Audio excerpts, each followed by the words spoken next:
Hi everyone, this is daveac and this is my vblog 172 for Friday the 4th of November 2011.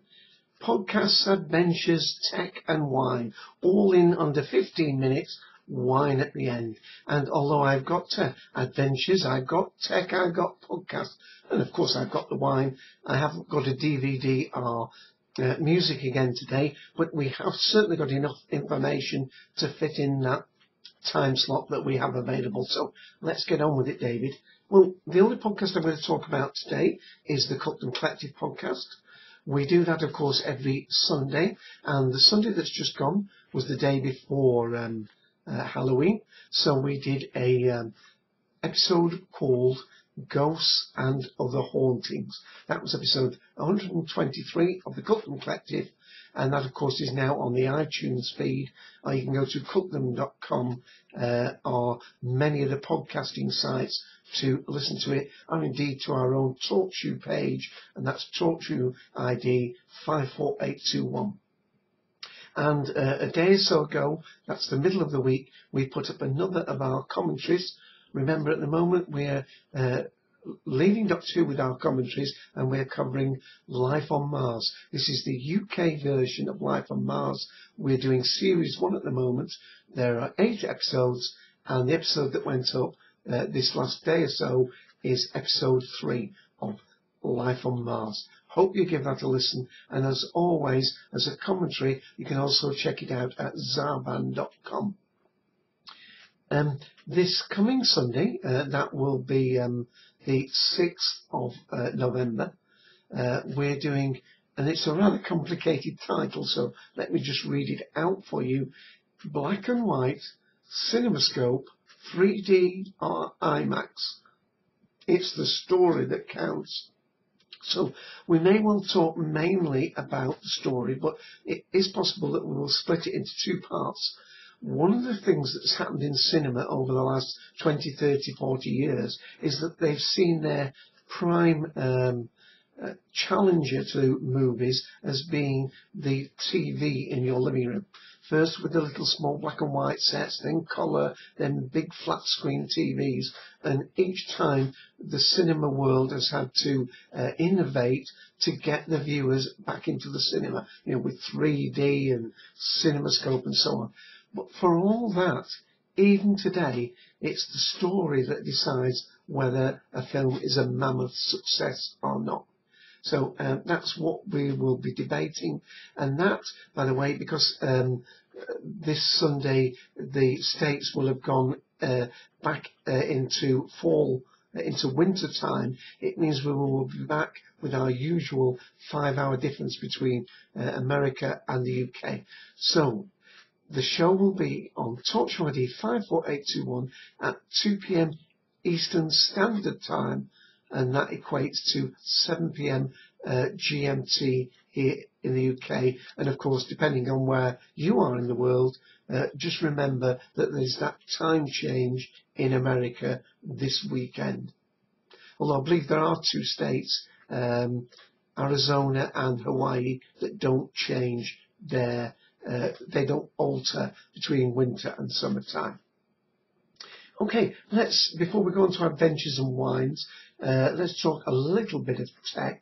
And this is Willis Gill, are probably more amused. She's seen me have a few accidents with my wine here. She also, with other viewers, have noticed that I've been using a white keyboard for the last few months. Well, it mustn't have been a very good one. In fact, I picked it up at a computer show for a very reasonable price. Now, whether it was the wine I spilt on it or not, but a few of the keys have started to not register. So it looks as though I'm a bad speller online. Well, we can't have that. So I actually, at the supermarket this week, Asda's, which is the equivalent of Walmart's in the States, I've gone out and bought myself, and I don't usually use these types, but I've bought myself a US keyboard, and it's a USB wireless keyboard. And look where my finger is. You'll notice that there are no lights like cap slots lights and that. That's because it runs on just a single There's just a single battery that goes in there. So I think they're trying to keep the power usage down. And it's very narrow and compact. You notice the keys go right to the edge of the frame.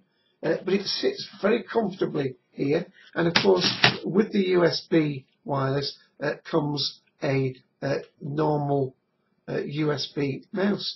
It cost me about £15. That's about $22. It's by Trust, and it seems a rather good keyboard, and I'm enjoying using it. And my spelling has improved somewhat. yeah. Well, never mind. Okay. Other things. Well, let me mention a couple of techs, and then I'll mention some personal techie stuff. I'm always talking about the BBC iPlayer here in the UK. Well, another rival to that has been a site called Seesaw, where you could download and watch content, some of it free, some of it paid for. Well, unfortunately, that's got a little bit lost with iTunes making these massive inroads, and all these streaming places and Roku boxes and Hulu and all those sort of things. And of course, with YouTube offering tons of content.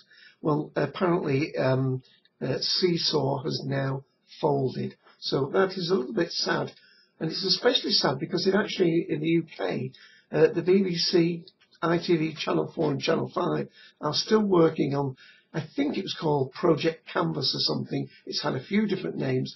Hopefully that is still going to be coming out maybe early next year, but that is likely to be one of these other ones that incorporates itself into some sort of hardware, but allows you to stream content. I mean, a little bit, I suppose, like the Apple TV, but that's here in the UK.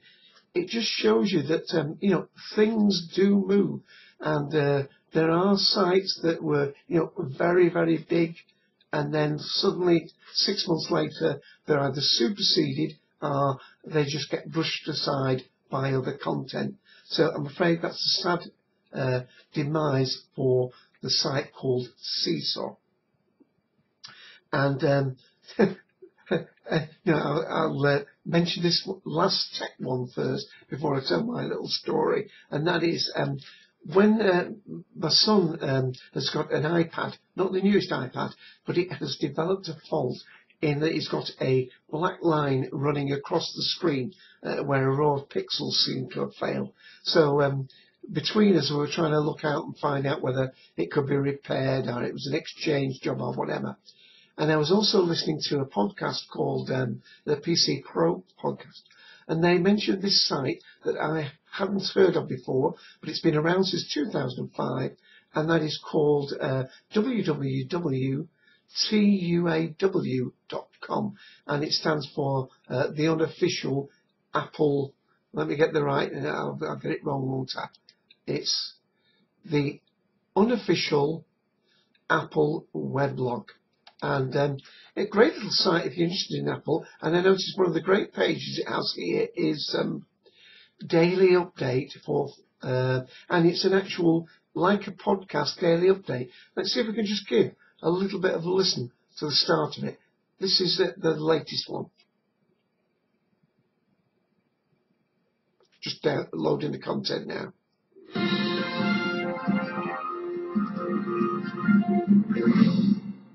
You are listening to the unofficial Apple weblog's TUA Daily Update. Today is Friday, November 4th, 2011, and here's the latest Apple news. iPod Nano watches have really taken off. With the addition of a well-designed strap, your iPod Nano becomes an iWatch with different time faces, a music library, a pedometer. Right, I'm going to stop it there because obviously I'd rather you go to the site and listen to it yourselves. So just one more time, that's www.tuaw.com for any information that you're likely to want to know, unofficial of course, but about the world of Apple and Apple tech. I thought that was really rather good, that. Okay, we're now going to go on to our adventures part, and two adventures, one in the real life. Yesterday I went to Manchester to meet up with Romana 2. Samantha, that's Romana 2, one of the Cult Collective. We had a lovely little lunch in Manchester. Well, I didn't. I had a bit of an accident with my tea, but there you go. Probably that explains my keyboards. I must have not very good affinity with liquids, unless, of course, it's a wine. And we also went to the Apple store then, and we ended up at Forbidden Planet, and we had a really good look round there. So I hope Samantha enjoyed that. Today she's off to Blackpool with one of her friends to see a John Barrowman concert. So she will be actually just enjoying that as I record this.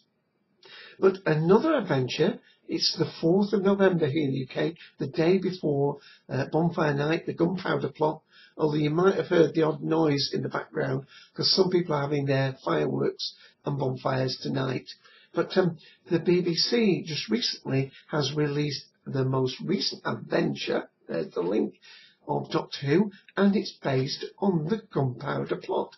So I'm just going to move the camera quickly, and we're going to have a little look at the video about this, and because I haven't yet had a chance to download it, but let's see if my little computer plays it properly.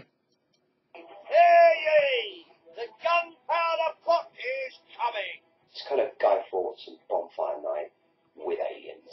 It's based in history, so slightly loosely based in history, because I don't recall there being a TARDIS in the actual Gunpowder Plot story. They go back to 1605 in London, and Amy gets to meet Guy Fawkes, which is really cool, and I've always loved that put. Remember,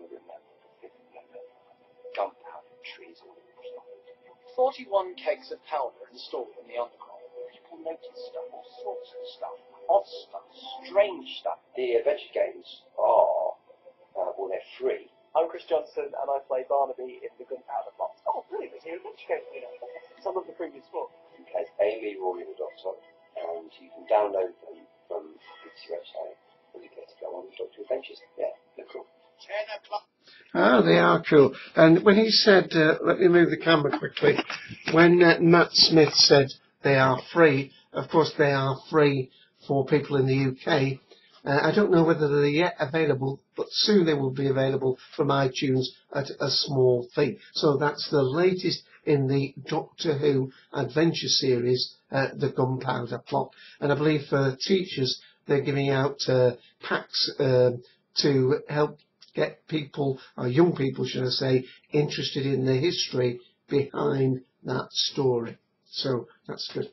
Okay, it's 12 minutes and we've got wine, and I wanted to do 2 wine things, and I think I might have to leave it till next week. Let's make a mental note, David. I want to mention Wine Demon next week.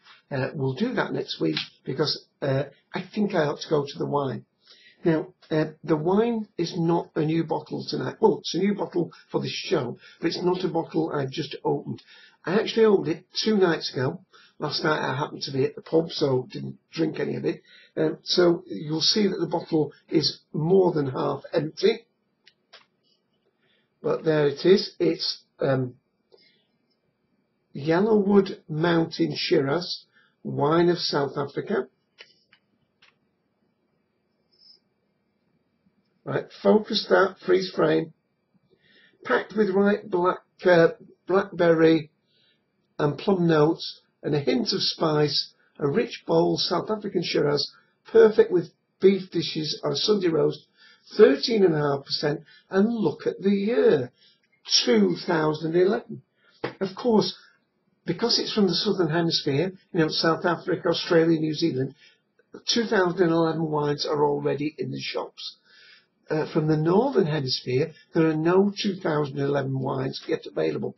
Now, on the 3rd Thursday of November, the first Beaujolais Nouveau will be rushed across the channel to the UK so the shops can get it in, and that is traditionally, as I say, I think it's the 3rd Thursday in November when you're going to get your first taste of 2011 wines from the Northern Hemisphere. But let's taste this one, and I am getting some nice fruity aromas coming here.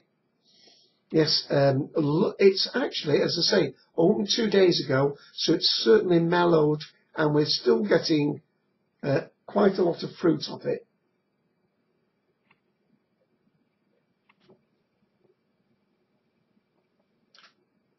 Now that's not only holding up, it's actually integrated. It's actually a little bit smoother than it was when I first opened it. I'm not saying it was harsh when I opened it, but obviously even though the cap was kept on, having allowed air into the bottle, it's just aged and slightly softened. I will finish this off obviously today. It would start to not taste as good tomorrow, but 2 days is fine here in the UK. And what's the verdict? Well, for a wine that cost under £5, cost $8, it's from Asda, that's Walmart, as you would say in America. Getting a bit of, there, that's better, isn't it? We're getting a little bit of shine of that. A reasonable Shiraz for the price. And with that, I think I'll toast your health. And then for one little warning, if you're in the UK, remember, enjoy your bonfire night, enjoy your fireworks, but enjoy them safely. Hundreds of people get injuries to their hands and face and eyes. So please be careful with those. But otherwise, really enjoy it. It used to be, when I was younger, my favourite night of the year. All right, catch you next week. Thank you for watching, everyone. Bye-bye.